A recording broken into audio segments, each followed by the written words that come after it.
ബലാത്സംഗ കേസിലെ അതിജീവിതയ്ക്ക് രാഹുൽ മാങ്കൂട്ടത്തിൽ അയച്ച ഭീഷണി സന്ദേശങ്ങൾ ന്യൂസ് 18. തനിക്കും കുടുംബത്തിനുമെതിരെ നിന്നവർക്ക് അതേ നാണയത്തിൽ തിരിച്ചു കൊടുക്കുമെന്ന് ഭീഷണി. രാഹുലിനെ ഒരാഴ്ചത്തേക്ക് കസ്റ്റഡിയിൽ ചോദിക്കാൻ SIT ജാമ്യാപേക്ഷ നൽകാൻ രാഹുലും.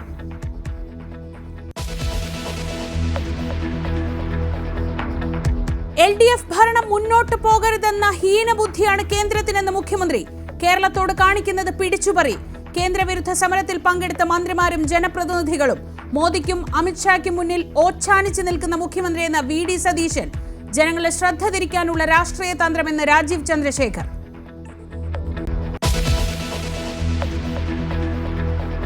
കേന്ദ്രവിരുദ്ധ സമരത്തിൽ ശ്രദ്ധേയമായി ജോസ് കെ മാണിയുടെ അസാന്നിധ്യം. നാട്ടിലില്ലെന്ന പാർട്ടിയുടെ വിശദീകരണം. MV ശ്രേയാംസ് കുമാറും സമരത്തിനെത്തിയില്ല. കേരള കോൺഗ്രസ് എമ്മിനെ മുന്നണിയിലേക്ക് വീണ്ടും സ്വാഗതം ചെയ്ത മുസ്ലിം ലീഗ്.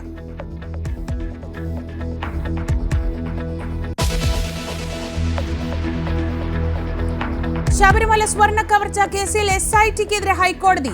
ശങ്കരദാസിനെ അറസ്റ്റ് ചെയ്യാത്തതിൽ രൂക്ഷ വിമർശനം. മകൻ SP ആയതുകൊണ്ടാണോ അറസ്റ്റ് വൈകുന്നതെന്ന് കോടതി.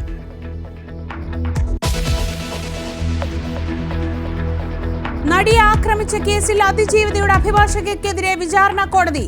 വിചാരണക്കാലത്ത് അഭിഭാഷക കോടതിയിലെത്തിയത് 10 ദിവസത്തിൽ താഴെ. കോടതിയിലുള്ള അരമണിക്കൂർ ഉറക്കമാണ് പതിവെന്നും കോടതി. വസ്തുതാവിരുദ്ധമായ ആരോപണമെന്ന് advocate TB mini.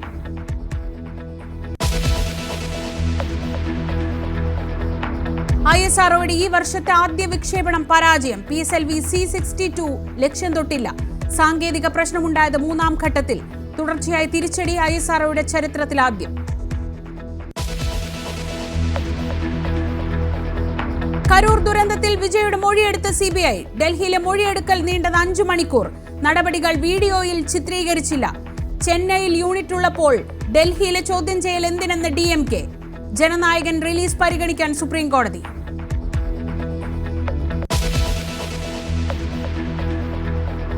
Vande Bharat sleeper ട്രെയിനുകളുടെ നിരക്ക് പ്രഖ്യാപിച്ച റെയിൽവേ. തേർഡ് ACക്ക് കുറഞ്ഞ നിരക്ക് 960 രൂപയും GSTയും. സെക്കൻഡ് ACക്ക് 1240, ഫസ്റ്റ് ACക്ക് 1520. RACയും വെയിറ്റിംഗ് ലിസ്റ്റുമില്ല.